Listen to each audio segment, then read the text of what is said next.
Hello, everybody, and welcome back to Nerds of Legend. I'm Ben. Next to me is Brendan. Below us is Joel and Missy. We got the four of us back together again. And today... We're here to talk about my new Citadel paint. No, fuck off with your paints, Joel. We know you're obsessed, but right now, we've got books to talk about. We got the cheap wash that came... Oh, sorry. You done? I can continue. We can talk about paint later. We can talk about paint later. Right now, we got a book to talk about. Because otherwise, if we talk about paint for too long, we're going to lose Missy. So, she's rolling already. All right. So today we're going to be talking about Hombre. She's giving excuses like I'm looking at the baby. Ridiculous. I'm listening. We're talking about Hombre by Elmore Leonard. Next week, we're going to be talking about some King Arthur mythos, folklore, as well as some notable movies within the King Arthur. I'm going to call it franchise, because that's essentially what it is at this point. Yeah, the IP. Yeah. Other than that, we got our normal Thursday D&D episodes. But with that, Brendan, this was your pick this week. So... can you give us a little bit of brief synopsis of Hombre? Do you need a timer? No. I can do it quickly. I know it's a 4-hour book, so yes, it takes 3 hours and 51 minutes to tell. Technically, it was published under a novella format, so these were intentionally short and sweet to the point. It's told from the perspective of a young clerk with a stagecoach line named Carl Allen. At the time, a young, horny clerk. Very horny. At the time of the story, the stagecoaches are losing out to the railroads, and so it's kind of like letting you know it's approaching the end of the West, so to say. Mm-hmm. The period normally goes from the 1840s to the 1890s, so it's approaching the end of the West. There's it's a story of people inside a stagecoach. So there's Kathleen McLaren, who's an 18-year-old who was rescued from Native Americans. She was kidnapped. There's a horny young Carl Allen, Dr. Alexander Faber, who is a reverend, and his stony-ass wife, Mrs. Audra Faber.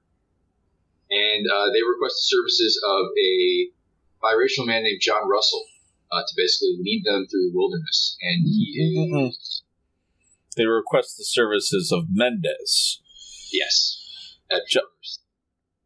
He's the driver. Yeah. But he... Yeah, so he volunteers, but there's a man named John Russell that they've been advised, hey, take his advice. Mm-hmm. So yes, first they do hire this man named Mendez, and he's like, you know what, you should listen to this guy. He's part Apache. He's a Mustanger, so he's wrangled horses. He's been out in the wilderness. We need someone who knows what they're doing. And as they go out on this journey, perfidy erupts. And there are some decisions made involving backstabbing and money. And very quickly, 6 characters are exposed to imminent mortality. And that's an easy synopsis, I would say, for the story. Yeah, that's a good one. So yeah, for context, most people know Elmore Leonard not for his westerns, but for his gumshoe detective novels, his crime books. We've mentioned previously Agatha Christie, and I was always like, hey, I'm an Elmore Leonard guy. Most people will recognize his works rather than Leonard the author. So Rum Punch was adapted into Jackie Brown, a Tarantino film.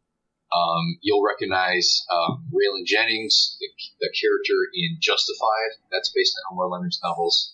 I'm a huge fan of Justified. I think they just made a made-for-TV movie, so I've enjoyed all the works that have been adapted from Elmore Leonard.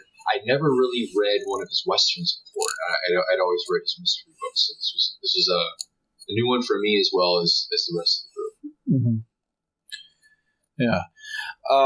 One thing that struck me during my reading of this novella is I hated every single one of the characters. They're all... I really like Russell. He's also a dick, though. Yeah, he was a dick. But you got to think about it. The book started out with him sitting in there talking about how every Apache sucks. Oh, I get it. I get why. You're like, all Apaches suck. Yeah. And they're telling the thing, what was it, the Mulvaney girl? I don't remember, because it's been a little while since McLaren. McLaren girl, yeah. Where she was, like, held, and she's like, you have no idea what they did. She never actually said what they did to her, but she's just, like, talking about all these atrocities that was done against her, and then the guy's like, I'm Apache, and she's like, fuck you. No, like, she doesn't. She just said, what she said at one point was like, no, people only care about what they did to me. They never asked me how I was actually treated. They just make assumptions. Like, she doesn't actually say anything bad about how she was treated while she was there. There that it's bad. Yeah. I found myself and I didn't realize that you hadn't read it before. I thought that it was one of your favorites. So I was trying to think initially there wasn't anything special. It was a Western, right? Yeah, it was a gunslinging. We're gonna get on our little covered wagon and get there wasn't really anything too great or different about it. But then once you get to the end and they talk about what is human, right? That conversation where they talk about where he the McLaren girl, she sucks, and I hated her at the end. She's trying fucks them all over. Yeah, somebody needs to go save her. And he's like, all right, fine, you go do it. And she's like, ooh, somebody else does it, not me. I just get to sit there and pretend to be holier than thou. Yeah. But then there's that, they have a really good conversation about what it means to be human, what is it Apache no more than a man than anyone else. And so that was the moment where I was like, okay, I can see why he would like this, right? But otherwise it was just fun, right? It was fun, Western, nothing to.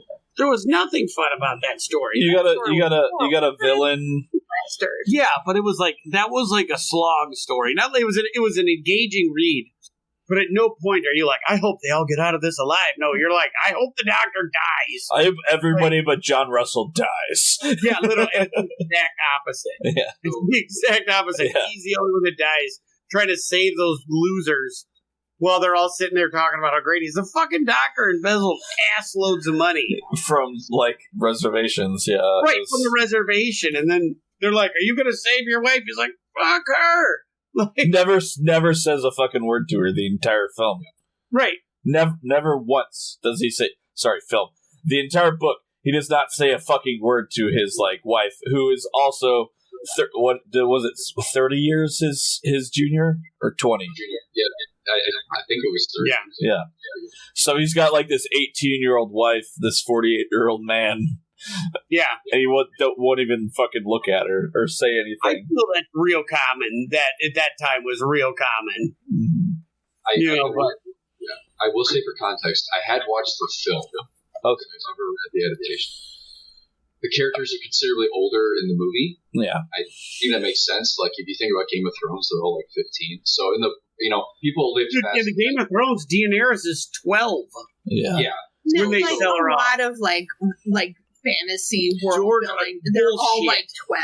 Bullshit. Yeah, because predominantly fantasy. There's very little pedophilia. I believe George R. Martin rife with it. Back me up. Yeah, please what? Tell her about your pedo books. No, in what? Did I say anything, or did I say they're 12? In just that one, 90% of the fantasy books I've read, they are not children. In GOT, they're super young. I think Baratheon's 16 when he Robert's rebelling. So they're super young. Yeah, in this one, John's 19? He's not old at all. Yeah, he's he's in his 20s. He's in his 20s. So yeah. The soldier was 19. Yeah, the soldier was really young. The narrator's 16. McLaren girl's 16. Well, I guess I didn't realize that they were that young. Yeah, they were very young. Mendez is 30. Which if you're 30 and you're stagecoach driver, that means you know what you're doing. Yeah. It's kind of crazy that when you look at the photos of people in this period, they look older than we are. and they're younger than we are. Oh, yeah, like they're grizzled old things at like 45. Yeah, so If you spent all your day in the sun with no air conditioning, you'd be old too. Drinking whiskey and smoking constantly. Yeah, so Russell was portrayed by a 30s Paul Newman, I think. Yeah. I Yeah. thought so, yeah. When I was in high school, my best friend was from like the hills of Kentucky, and like they were all like incredibly weathered people. They're all legit hillbillies. Like They're literally Pugists, and which we still need to talk about. We might need to make an episode about it. They're on Wikipedia as the Blue Fugits. Like they turn blue when they drink. Yeah. So yeah, I mean they don't now, but like they used to back in the day. But we could get into that later. But they all look incredibly weathered. Like they live these hard ass lives, just out there making moonshine and hunting. And like I remember, I met his cousin Ed. He was like 30 years old. Dude was all gray with no teeth. I was like, holy shit, this is the hardest living dude I've ever seen. And he was like 36. You know, and at the time I was like, well, he's old. But then here I am, 45, and I'm like, God almighty, well, you know. Right. Yeah, I gotta say, Missy, when you say like, oh, it's like, you know, rootin' tootin' high totin' adventure and whatnot, being a huge fan of the genre, it's a big weakness of mine. There's always a context of where it stands in the genre, but also when it came out. Yeah. Very quickly, there was a movie I saw in Cinema Fest called Meet Me in St. Louis. It's just a musical movie about the 1890s and a girl's trying to get married in St. Louis, Missouri. It's all dancing and singing. It came on the late 40s. In it, right? Judy Garland's in it. I was bored out of my mind. I was falling asleep in film section watching this. I'm like, why do I care? It was filmed in like 44. Mm-hmm. So men are dying on the beaches in Normandy. The U.S. is being pushed to the brink of its economy. So everyone's buying bonds so the dollar doesn't collapse. And our men are dying. People wanted to see anything that was Happy now war. Yeah. peaceful times in the past. So in the case of Hombre, if you think of Zane Grey novels, if you think of like tough Marlboro men, they're always honorable, or they're lawmen, or they get the girl. Everyone is more or less a piece of crap in this for varying reasons. Mm-hmm. There's such a pervasive nature of overt racism. Those two cowpokes that give John trouble in the bar, and then he sees them later on. You know, and the guy. Oh, the one where he breaks the whiskey glass in his mouth. That was great. That's right. Yeah, and then when they see him again at the robbery, spoilers, and the guy comes back and he's ready to take all of their water so they die. Mm-hmm. That was wild. Yeah. Like, and he shoots him down. It's like, Well, because it's like the doctor's like, you never get away with this. It's like you'll be dead with it. You'll be caught within 2 days. He's like, we'll see about that. yeah, Pokes hole in water skin. Think because like I don't. Sorry, continue, and then I'll get my point. yeah. So Elmore Leonard is never paused in the story going like, oh my gosh, do you see the nerve on this criminal? How dare he? Our young hero John. No, like it's completely impartial. It's very dialogue driven. It was very well done like that.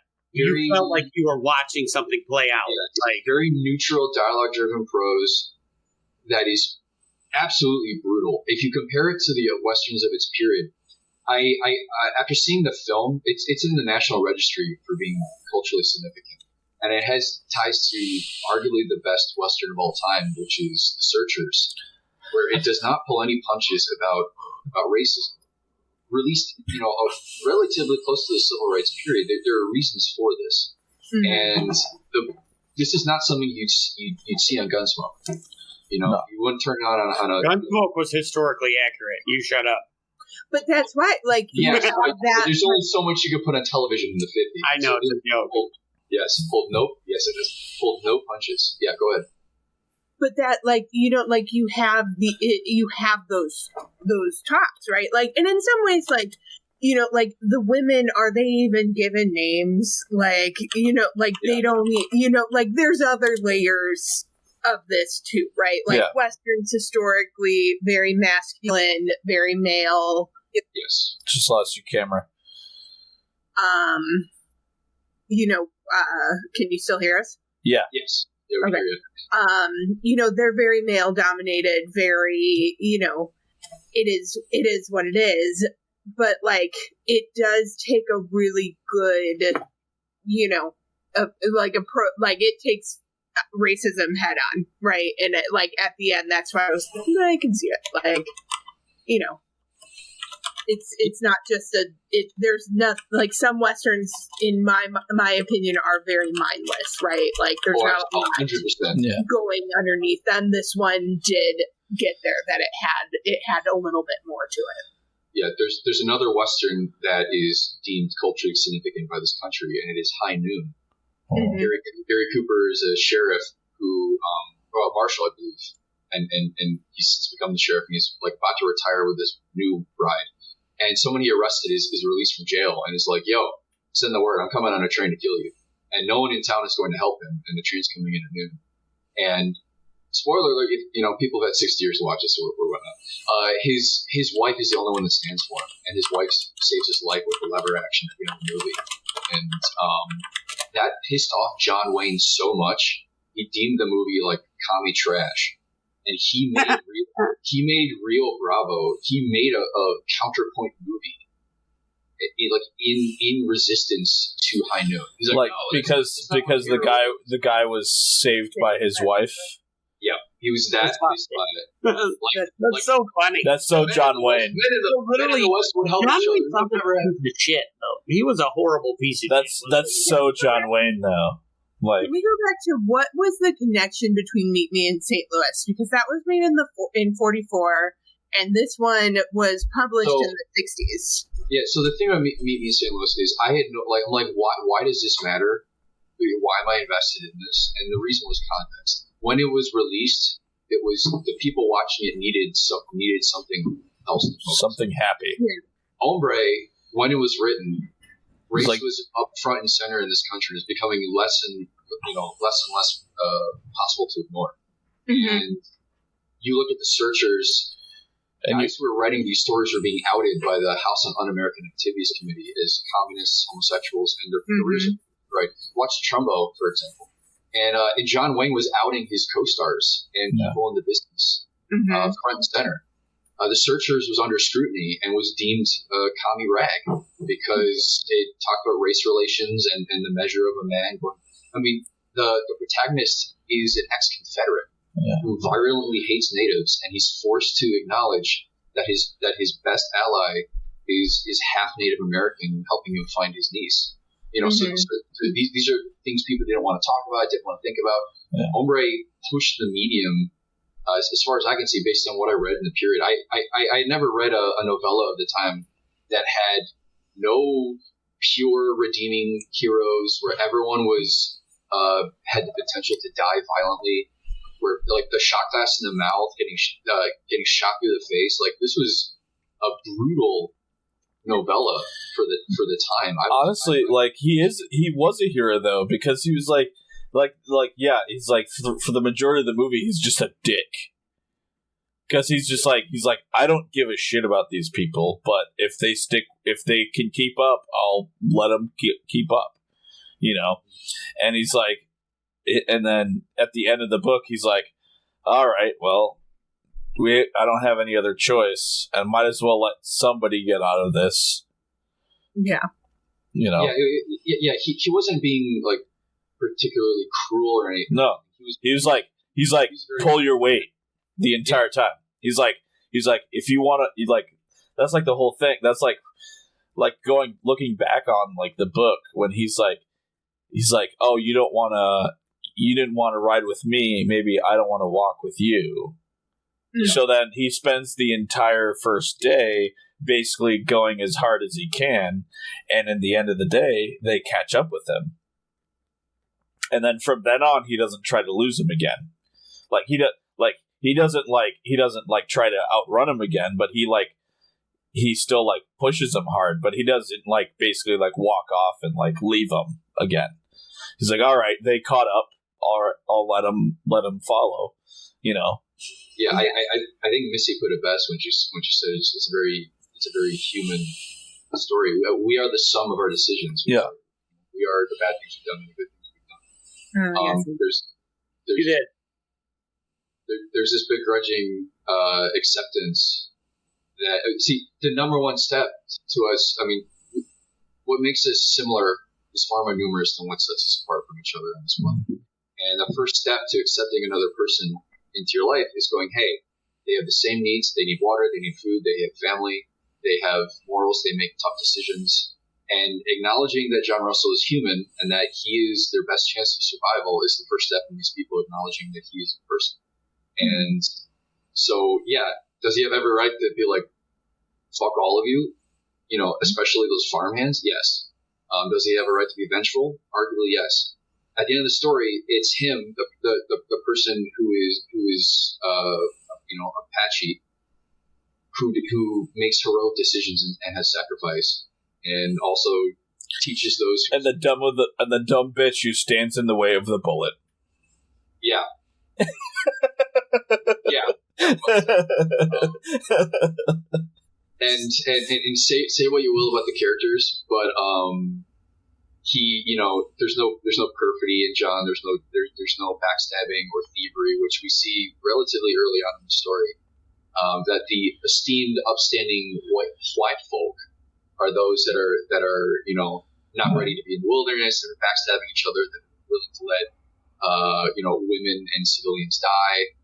It's in stark contrast to I'd say what culture at the time would tell you in their stories. And at the end of the day, the whole reason like John ends up dying is because Mendez tries to makes him. It's like, hey, you could pass for a white man. Why don't you just go live the high life? Like, if Mendez hadn't tried so hard to get John to leave his people, like, John would still be around. Mm-hmm. You know, at the end of the book, like, he'd be still living with the Apache, free and happy. 100%. Just think about this story in the way that it's told, how it's dialogue driven, and its stark brutality. If you remove everything about his at the time complicated heritage, right, and the backstabbing and the race relations, I could see it being another forgettable novella. I think the staying power it had with me, and especially what made the movie culturally significant to this country, is all the stuff all the blemishes on these people that we're talking about right now. I think that's the major strength of it. I hope you guys enjoyed it as much as I did. I had a lot of fun with it. I hated every single character, but yeah, they're all well. As I said earlier, I liked Russell. Like he had kind of like some quiet nobility to him, but he was still a dick.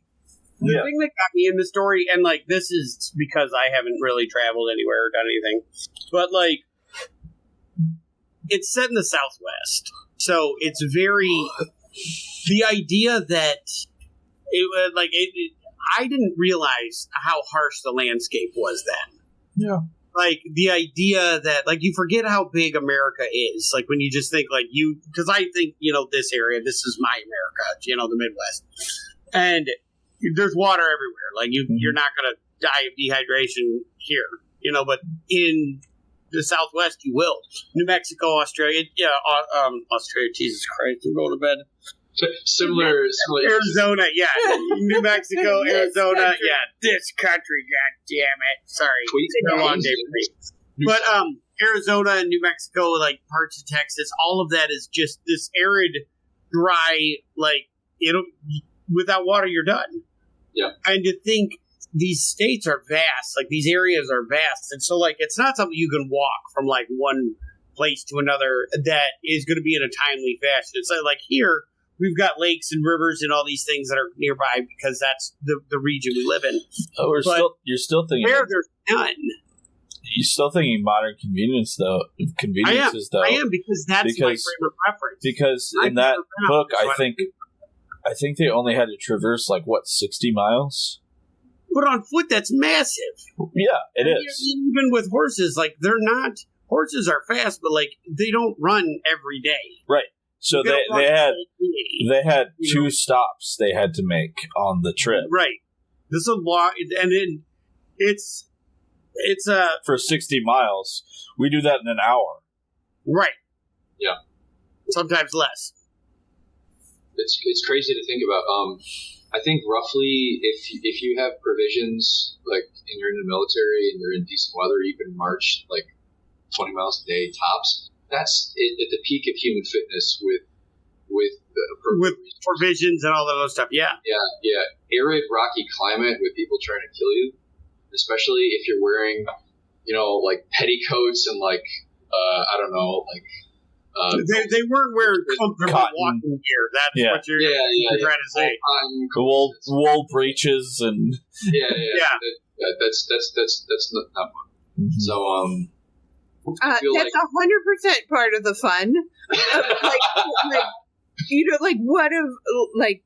Yes, this book does have serious undertones and all of that stuff, but it is at its core a fun Western. It is very much we're hopping on that stagecoach, we're going, whatever. The most enjoyable part was the people dying of thirst. The hijinks ensue. We lost our water. You can see this. I've never seen the movie, but Mrs. just disappointed McLaren to be married to you right now. Mrs. just disappointed the McLaren girl and the narrator didn't sneak off for a sneaky link. Yeah. No, they didn't have this was to its core, my dad watches a lot of Westerns, that's why I fucking floored. So I've had exposure. I know, I've watched Gunsmoke. I've watched the John Wayne movies. We got it right, but the women they don't even matter. All they are hindrances. They're the ones causing the problem. They're plot points.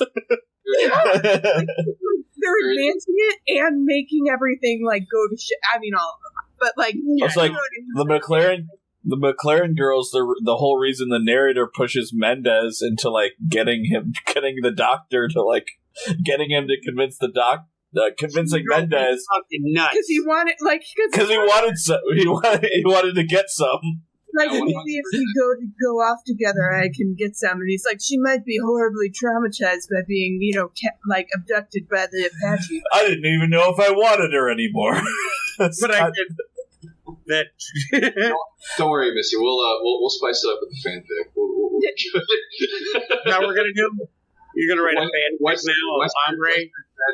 All of a sudden, a twinkly vampire appears out of nowhere to just dick down some young girl. It was actually funny because there's at some point the narrator gets pissed because the girl's kind of flirting with John. Yeah. Mm-hmm. And he gets annoyed. He's like, "What? Fuck this bitch!" I do have to say, New Mexico might not, Arizona. Nevada might not be the best area for vampires, so we'll have to workshop that one. But I don't know. It happens in the Iron Druid. We're fine. That's true. It's true. Just get a parasol or some SPF 100. They're just going to sparkle. Is that all it is? Yeah. Sparkle them up. They'll fit great in Nevada. They'll just go on the strip. Yeah. They're fabulous. There is serious things to it, but I think some we can appreciate it for it being a fun, just a Western. It's a fun little romp. That's what it is. The fuck, your guys' words do not match up with this story. There was nothing fun nor rompy about this. You had fun reading the story. You could I was entertained. I was entertained, Joel. Yes, I would. Yes, I was entertained, but at no point was I this sounds like a blast. This guy's got his marble, he's the Marlboro Man. Marble Reds tucked in his pocket, no. He was rolling his own cigarettes. Whatever, important distinction. What? I said important distinction. He was rolling his own. He did not come on the stagecoach with pre-rolls. Okay, no filters. right. No We got filters. American spirits there. We're just American spirits, Black teeth and everything. Yeah, that's. We're all idiots. Every one of you. You're it was a fun romp. No, you sadists. It was not. It was. I was interested to see how the fuck John Russell was gonna get him out of it this time. Yeah, by dying. That's how he got out of it. No, there's 3 different. There's 4 different acts where John Russell saves the day. Yeah, and then at the end he's like, well, just jumps out in front of the gunfire and everybody runs away, all the pieces of shit. Kills everyone, finally. And yeah. But he also, teaches a valuable... Missy's touching Warhammer figures right now. He's teaching a valuable It begins. lesson. He's teaching a valuable lesson that, sometimes little guys want to shoot you, and sometimes you get shot. The end. Yeah. Live by the sword, you die by it.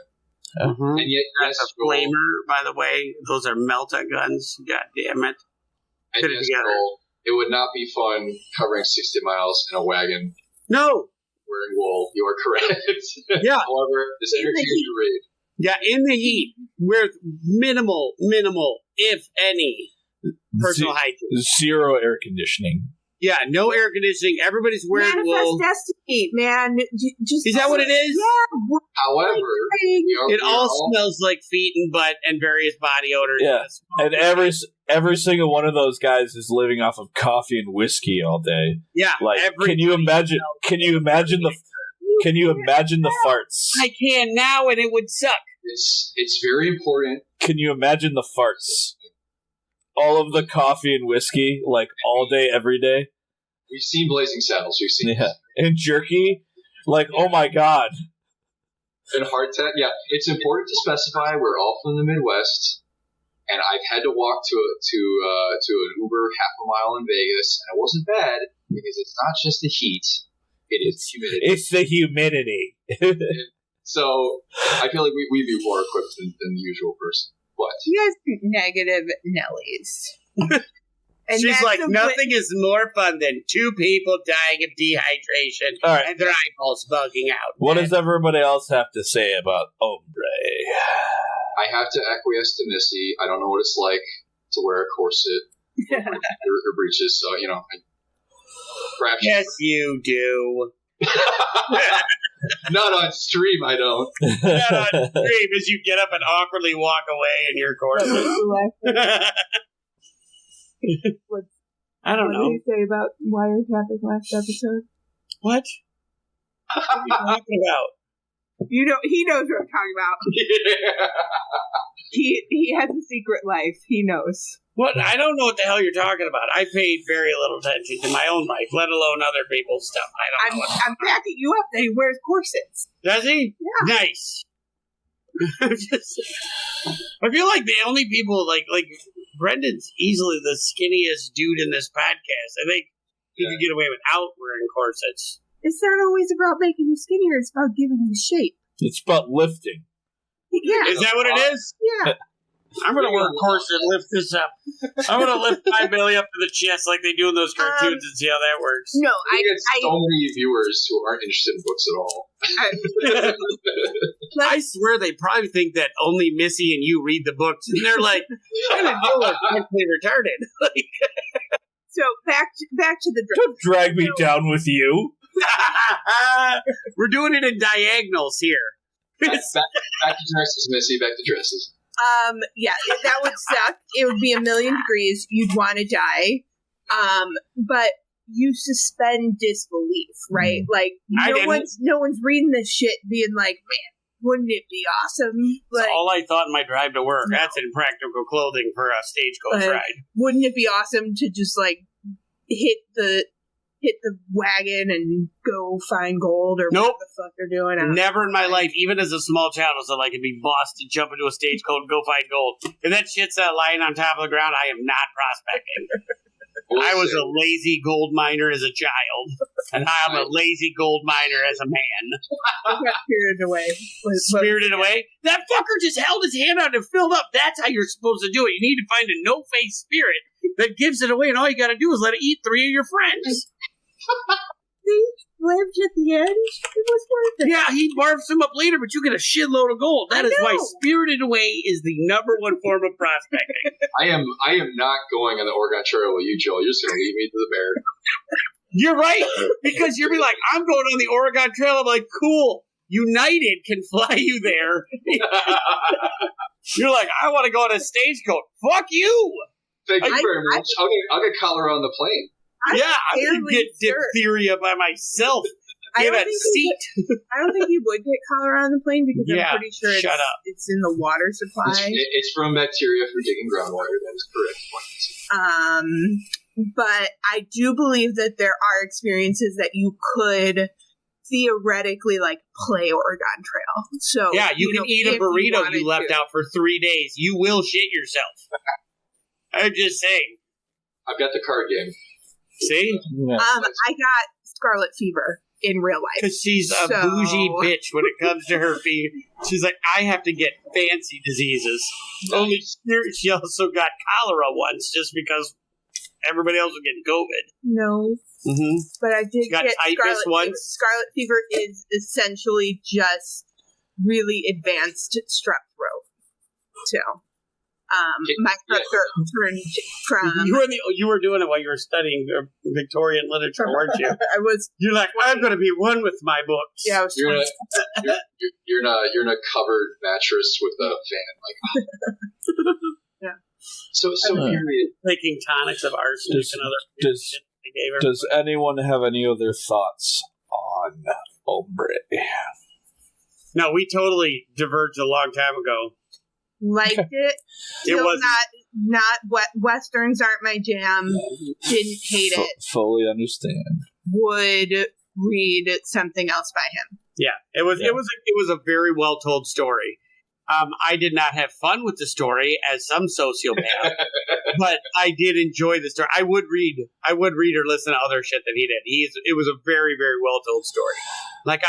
It gave me the imagery that you felt like you were actually witnessing something as opposed to just reading it. Or I did the audiobook, so Yeah. But the narration and the dialogue drove the story, and I found it to be very, very attention grabbing. It's like from jump. Mm-hmm. Yeah. Like very quick. You were pulled into the story and it kept you the entire time. I liked it. It was great. So, with that, We're going back to Warhammer. it's my pick this week. Missy, Because I touched a figure. She touched a doesn't Warhammer, mean so she's that willing. it's okay. So I was going to ask you, She was touching aggressors. by the way, if you have a time, Missy, Got her, boys. Yeah. where you're needing to like take some time away because work's getting busy, you should let us know so we can pick a Warhammer book for that week. But Is it in 2 weeks? no, well, in 2 weeks is my pick, but No, I'm looking at my calendar. like in the future, if you No, have some time in the now. future, it's my pick now. No. Missy You're not said- going to be busy to where you can't. In 2 weeks. In 2 weeks is the week before we were born. That doesn't mean you still can't listen to an audiobook and do an hour episode. So then after this one, then we pick a Warhammer episode. No, I don't. If you want to do a Warhammer book, you could do it next week, and I will skip it. No, I will be honest. I don't want to do a Warhammer book. I like Missy's opinion. She knows books. She can read good. Yeah, Missy's the only one other than okay. You Never mind. So never mind. I have three choices. I have three choices for the class. Okay. We're reading Dirty Limericks. Princess of Mars by Edgar Rice Burroughs. The second one is 20,000 Leagues Under the Sea by Jules Verne. It's a Disney movie. And then the final choice is John Scalzi's newest novel, which just came out in September, which we've done a couple John Scalzi's at this point, called Starter Villain. And those are my three choices. We've done a couple John Scalzi books at this point. The other two are a little bit more classic sci-fi. A lot more classic sci-fi. As you said so eloquently before the stream, Ben. Brendan picks. Brendan picks. I don't mind $10 words and falling asleep reading. Burns on the drier side. I wouldn't mind it. Princess of Mars is before he like really gets into the first few John Carter books are like really solid, and then he kind of gets off the rails. But Rice Burroughs, yeah. Princess of Mars was published in 1912, but What? it is it is a seminal instance of the planetary romance, a subgenre of science fantasy. yeah, it's great shit. It's good shit. So you're just So that's what we're doing? We're pandering to Missy? No, I gave 3 options. look at that. Tell me that Ben, as a child, didn't read that and have that on as well. The titties? It's Conan in space. I can see the bust from here. Oh, that's. Why don't you zoom into the picture like a normal person? Well, you ruined everything. I don't even know what picture you were showing me. Joel, perhaps you've had more experience zooming in on titties on a smartphone. I have! Yeah, As a man who was a pervert today and the rest of his life before, I was like, what? never having boobs. Past tense. I don't care. I've not read any of them. I mean, I figured. I would I'm fucking shocked. vote for Gotta do not six. the third one. No Jules Verne. Or just not 20,000 Leagues. I'm okay with either the Princess of Mars or 20,000 Leagues. No, that's what I'm asking you. So have you not done Jules Verne? Because I thought that was like Victorian literature right up your alley stuff going on. No, I have not read it. What? I've also never read Lovecraft. They also have the male version, apparently. Dude, that's American. That's American literature. They have a different version, apparently, for the ladies. The Princess of Mars. Oh, jeez. He's cut. Yeah. Okay, The classic so story that inspired Avatar. I doubt it. We just got the 1 through 3, Burroughs. 4 through 6, Verne. sounds like we just need a 4-sider. We need a coin flip. I can't find it on the desk.